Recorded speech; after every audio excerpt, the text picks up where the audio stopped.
कहते हैं कि आसमान में थूकने वालों को शायद ये पता नहीं है कि पलट के थूक उन्हीं के चेहरे पर गिरता है। लेकिन दुनिया को दादागिरी दिखाने वाले सरपंच ट्रंप को अब ये बात समझ आ गई होगी, क्योंकि जो ट्रंप टैरिफ खेल कर रहे थे, अब वही टैरिफ उनकी मुसीबत बनने लगा है। भारत के दोस्त रूस ने ट्रंप को कैसे धोया, क्या वो धमकी देना भूल जाएंगे? है कर लो। भारत पर लगे टैरिफ तो रूस ने उड़ाया, अमेरिका का मजाक बिना भारत का नाम लिए दिया पूरा साथ। अच्छा, अब मैं आपको बताती हूँ, जो टैरिफ इंडिया पर 25% उन्होंने अनाउंस किए, उसके बाद इंडिया का जवाब आ गया है। रूस के पूर्व राष्ट्रपति दिमित्री मेदवेदेव ने इसका करारा जवाब दिया और अमेरिकी सेनेटर लिंडसे ग्राहम पर भी इस पर प्रहार हुआ और वो भी इस पूरी बहस में कूद पड़े। देखिए ये रिपोर्ट। मोहम्मद अली साहब, आप क्या समझते हैं, ट्रंप जो स्विंग स्टेट्स हैं उन्होंने कमाल करके दिखाया या फिर वोट गेन करने में कामयाब हो गए? वो से हुआ। मेदवेदेव ने तंज कसते हुए लिखा, अगर पूर्व रूसी राष्ट्रपति के कुछ शब्दों से इतनी घबराहट पैदा हो रही है तो रूस हर मामले में सही है और अपने रास्ते पर अडिग रहेगा। उसे अपने पसंदीदा वॉकिंग डेड फिल्मों को याद करना चाहिए, साथ ही ये भी कि प्रकृति में मौजूद न होने वाले डेड हैंड कितने खतरनाक हो सकते हैं। आपको बता दें कि डेड हैंड एक बहुत ही खास कोड वर्ड है। जब अमेरिका और सोवियत संघ में शीत युद्ध चल रहा था, तब इसका मतलब था automatic nuclear retaliation system. India के ऊपर जो 25% जो टैरिफ लगाया गया है और वो पेनल्टी भी लगाई है रूस से तेल लेने की, अभी हमारे ऊपर जो मुझे याद पड़ता है 29% टैरिफ था और 1 अगस्त से शायद हमारे पे भी लागू हो जाएगा। तो कैसे देखते हैं वीज़ा-वी पाकिस्तान के और इंडिया के पॉइंट ऑफ व्यू से इसको? डेड हैंड का मतलब था अगर रूस पर परमाणु हमला होता है और उसकी लीडरशिप खत्म हो जाती है तो ये सिस्टम अपने आप परमाणु जवाबी हमला कर देगा। यानी ट्रंप अगर डेड इकोनॉमीज कहकर रूस को खत्म मान रहे हैं तो उन्हें डेड हैंड कोड वर्ड को याद रखना चाहिए, जिसका मतलब है वो सिस्टम जो अमेरिका के लिए विनाशक हो सकता है। इसका जवाब ट्रंप की पार्टी के सेनेटर लिंडसे ग्राहम ने दिया और कहा कि रूस और उसके ग्राहकों को जल्द समझ आ जाएगा कि अब बाइडेन राष्ट्रपति नहीं है। उन्होंने चेताया कि अच्छा होगा रूस बातचीत की टेबल पर आ जाए। मेदवेदेव ने इस चेतावनी का जवाब दो टूक दिया और कहा, आप या ट्रंप हमें धौंस नहीं दे सकते कि हम बातचीत की टेबल पर कब आएं। यूक्रेन में सारे लक्ष्यों को पूरा करने की बात करते हुए मेदवेदेव ने लिंडसे ग्राहम को ग्रैम्प्स यानी बूढ़े दादाजी कहकर मजाक भी उड़ाया। वो जब कॉलेज के जमाने में लड़कियों ने लड़कों को अपने पीछे लगाना होता है ना, तो कभी वो दुपट्टे का एक पल्लू गिरा देती हैं, कभी दुपट्टे का दूसरा पल्लू गिरा देती हैं, कभी हल्की सी हेलो हाय कर देती हैं, तो लड़के ना उनके पीछे लगे रहते हैं। तो बिल्कुल इसी तरह जो पाकिस्तान की इस्टेब्लिशमेंट है ना, दिखाई देते हैं। क्या वजह दिखती है? क्योंकि आप पाकिस्तानी फौज की प्रॉक्सीज है ना, ये पाकिस्तानी फौज के लिए काम करते रहे हैं। पाकिस्तानी फौज ने जो इस तरह के काम करवाने होते हैं, इंडिया में दहशतगर्दी करवानी होती है, उसके लिए वो हाफिज सईद का इस्तेमाल करते हैं, मौलाना मसूद अजहर का इस्तेमाल करते हैं। और अब शाहजेब खानजादा के प्रोग्राम में कि जी भारत पर टैरिफ आयद करके जोरदार झटका दिया है। भाई, झटका उसी को दिया जा सकता है जिसके साथ ट्रेड होगी और टैरिफ लगेंगे। जिसकी ट्रेड ही नहीं होगी ओदे उत्ते टैरिफ की किन्ने लाने ने, उसके ऊपर टैरिफ कैसे लगेंगे? मुझे आप ये बता दें। मतलब अकल को भी थोड़े नाखून मान लें। जिन कंट्रीज के ऊपर टैरिफ लगा रहे हैं, किन के ऊपर लगा रहे हैं? जिनके साथ उनकी धड़ाधड़ ट्रेड होती है। तो उन्होंने कहा कि जी ये जो है, हाँ ये बात ठीक है, आप जो कह रहे हैं कि एक दिन ऐसा है जब पाकिस्तान तेल भारत को भी फरोख्त करी है, उन्होंने जान की कही है बात।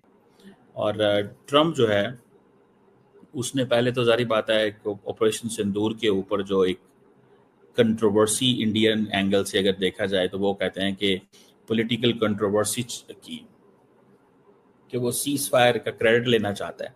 इंडियन सीज फायर का क्रेडिट नहीं देना चाहता है।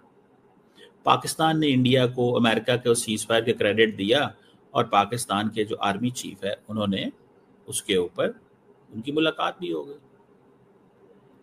तो ये पाकिस्तान और भारत जो है, सो इट मीन्स कि everything that revolves about India and Pakistan and the United states, इसमें ये जो रिसेंटली पहलगाम का जो इंसिडेंट हुआ है वो मौजूद है। इसमें लॉजिक्स में आपको पता है कि पाकिस्तान ने प्रेसिडेंट ट्रंप को नॉमिनेट किया है for the Nobel peace prize. और दूसरा एक और बात, वो कह रहे हैं कि जी बिल्कुल बंद करवाइए ये जो जंग है प्रेसिडेंट ट्रम्प ने। तो इंडिया तो कह ही नहीं रहा, इंडिया नहीं कह रहा कि ये प्रेसिडेंट ट्रम्प ने बंद करवाई है, वो कह रहे हैं नहीं।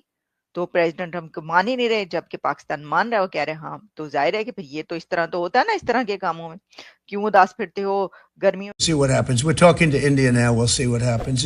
अमेरिका के अखबारात में ये बात भी छप रही है कि खतरा यही है कि डोनाल्ड ट्रंप को अल्टीमेटली सरेंडर करना पड़ेगा। भारत का जवाब आते ही डोनाल्ड ट्रंप के सुर बदले हुए नजर आए हैं। उन्होंने कहा कि हमारी ट्रेड टॉक्स जो हैं वो कंटिन्यू करेंगी और ये चलती रहेंगी, क्योंकि भारत ना उनका पाकिस्तान और भारत के बीच सीज फायर कराने वाला नैरेटिव बाय कर रहा है और ना उनकी टैरिफ्स की शर्तों को आसानी से मान रहा है। अगर हम लोग भारत की बात करें तो वो हमेशा अमेरिका को आंखें दिखाता है। वो कहता है कि जो मेरी मर्जी होगी मैंने वही करना है, और इसके अलावा अगर कोई मुझे गाइड करने की कोशिश करेगा तो मैं टोटली उसकी जो गाइडेंस है उसको रिजेक्ट करूंगा। मसला ये है कि डोनाल्ड ट्रंप ये चाहते हैं कि हिंदुस्तान की जो एग्रीकल्चर मार्केट है, हिंदुस्तान की जो ऑटो मार्केट है, जो ऑटो पार्ट मार्केट है, और जो उसमें अमेरिका की कंपनीज को जो है एंट्री मिले। यूके की ट्रेड डील को भारत एक जैसे कहते हैं बेंचमार्क के तौर पर अमेरिका के सामने रखेगा। चाइना और इंडिया भी क्लोज होते जा रहे हैं, वो रेक बना रहे हैं, रशिया इंडिया चाइना, ये भी मसला हो सकता है। इसलिए अमेरिका की नहीं सुनी ने कि अमेरिका इस टाइम दोगली पॉलिसी कर रहा है ना। वो कैसे? वो इसलिए कि आज से इंडिया की अवाम में, हमारी अवाम में ये फर्क है कि इंडिया की अवाम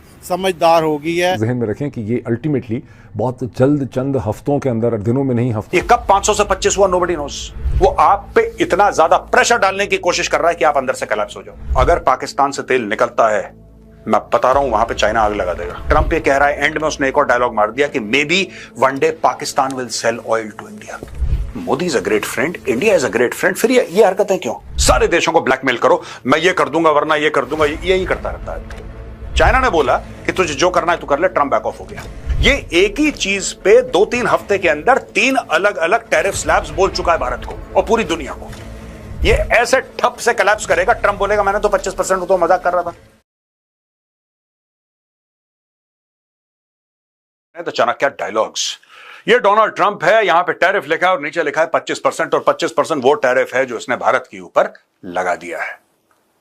2-3 कारण हैं जो डोनाल्ड ट्रंप ने बोले हैं, आगे चल के इसका कारण भी मैं आपको बताऊंगा। और असली इसको दर्द कहां है, दुख कहां है। देखिए, एक तो आंकड़े हैं, एक तो होते हैं शेयर आंकड़े, सामने फिगर्स पड़े हैं, लेकिन फिगर्स पूरी की पूरी कहानी नहीं बताते। डोनाल्ड ट्रंप एक अजीब किस्म का आदमी, एक अजीब किस्म का प्राणी है। आज उस प्राणी के दिमाग के अंदर भी थोड़ा उसकी सर्जरी करते हैं और जानने की कोशिश करते हैं कि ये करना क्या चाह रहा है आखिर।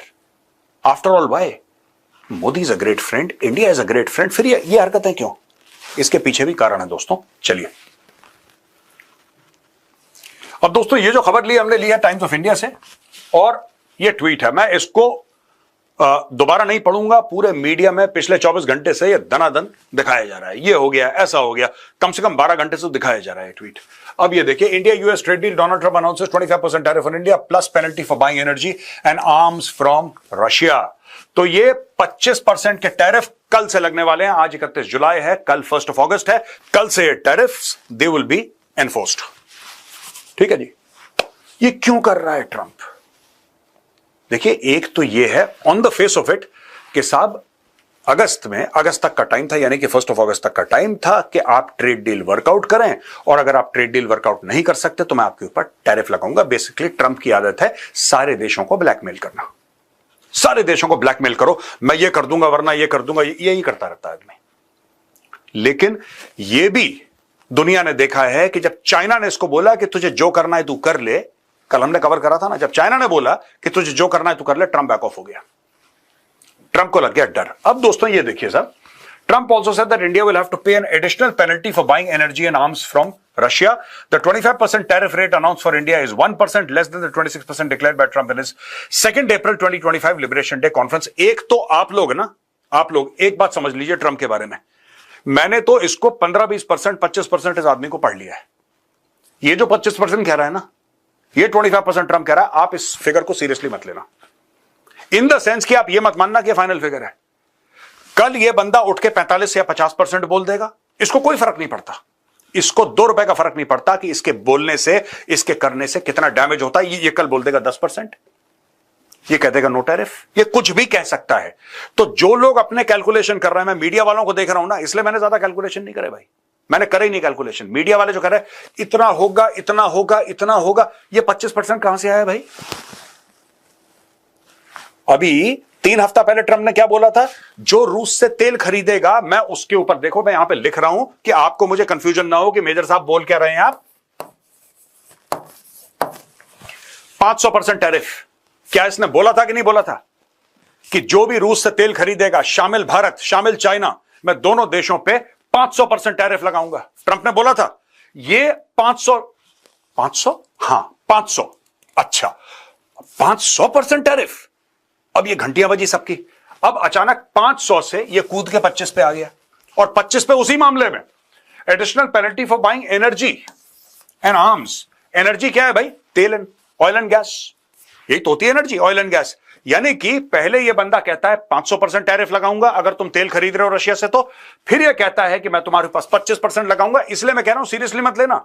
कल ये हो सकता है बोले 5% टैरिफ लगाऊंगा, फिर ये बोले नहीं नहीं नहीं मैं तो ऐसे झूठ बोल रहा था, मैं तो 100% टैरिफ लगाऊंगा। ये एक ही चीज पे 2-3 हफ्ते के अंदर 3 अलग अलग टैरिफ स्लैब्स बोल चुका है भारत को और पूरी दुनिया को। चाइना ने, भारत ने बोला ठीक है हम अपना जवाब आपको बाद में देंगे, सोच के we are still discussing it. Bharat ने कोई जवाब ही नहीं दिया इसको, भारत ने इग्नोर कर दिया।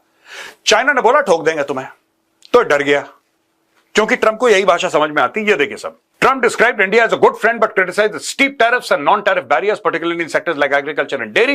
Additional pressure came from India's continued energy and defense imports from Russia and BRICS memberships. अब ये बात करिए, ये सब आप हथियार खरीदते हैं रशिया से, तो किससे खरीद लें? तुम एक बात बताओ, किससे खरीद लें? And I want to tell the NRIs, who especially who are there in the United States of America, this is for you. Trump says you buy weapons from Russia. Whom should we buy it from? Please tell us. We are making our own. We are trying to make our own. We started pretty late. ये मोदी जी के आने के बाद ये पूरी चूड़ियां कसी गई हैं, अब हम तेजी से बना रहे हैं हथियार, लेकिन जो हमें चीजें चाहिए वो तो चाहिए यार। आज की तारीख में आप ही बताइए, he talks about a deal, he's a businessman, ये कह रहा है कि हथियार तुम रूस से नहीं खरीदोगे, यानी कि ऑब्वियसली ये कह रहा है कि तुम हमसे खरीदो, यानी कि अमेरिका से खरीदो। अच्छा, ये बेचने को तैयार नहीं है भाई, ये भी चक्कर है। मैं आपसे ये कहता हूं कि एक फाइटर जेट है जो कि रशियन फाइटर जेट है, वो 50 मिलियन का है, 50 मिलियन का है, ठीक है। उससे बेहतर फाइटर जेट अमेरिकन है, और साफ मुंह पे बोल रहा हूं, American technology is far superior, वो है 100 मिलियन का। भारत कहता है हम 100 मिलियन का खरीदने को तैयार है, विल बाय इट, ये बेचने को तैयार नहीं है, ठीक है। डॉग इन द मैंजर कहा जाता है कि न भैया, जैसे कुत्ता होता है ना, कुत्ता पहुंच जाता है मैंजर में जहां पे वो गाय वाय को बांधते हैं, और वहां पे डॉग इन द मैंजर वाला हिसाब है कि ना तेरे को अंदर आने दूंगा ना खुद कुछ करूंगा वहां पे। ये डॉग इन द मैंजर वाला हिसाब है इसके साथ। अब आप एक बात बताओ, भारत अगर हथियार खरीदता है अमेरिका से,